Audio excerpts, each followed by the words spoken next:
Tukisalia na hayo ya Jirongo ni kwamba viongozi wa kaunti ya Kakamega wamefika nyumbani kwa aliyekuwa mbunge wa Lugari hayati Cyrus Jirongo na kuipa familia hiyo risala za rambirambi wakiongozwa na Gavana Fernandes Barasa.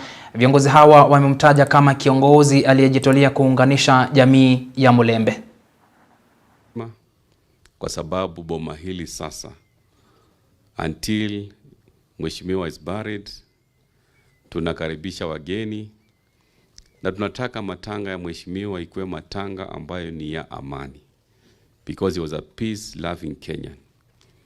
Hatutaki vurugu hapa. Lugari is known to be a peaceful constituency, na umoja ambao mheshimiwa Jirongo alikuwa ameleta hapa, we want to see that being exhibited during this morning period. So familia tunasema pole ya urais, na tunajua yeye amesimama mara kadhaa kama rais wa nchi hii, Jamhuri ya Kenya.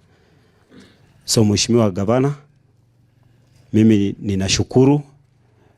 Sisi kama Western tumepoteza, sababu kwa maombi yake alikuwa anataka tukue na hiyo Luhya unit, na alikuwa ameanza hata kupitia kwa MCS kuwaleta pamoja, alikuwa na mkutano na wao sababu ya kuwaleta tukue na kiongozi mmoja.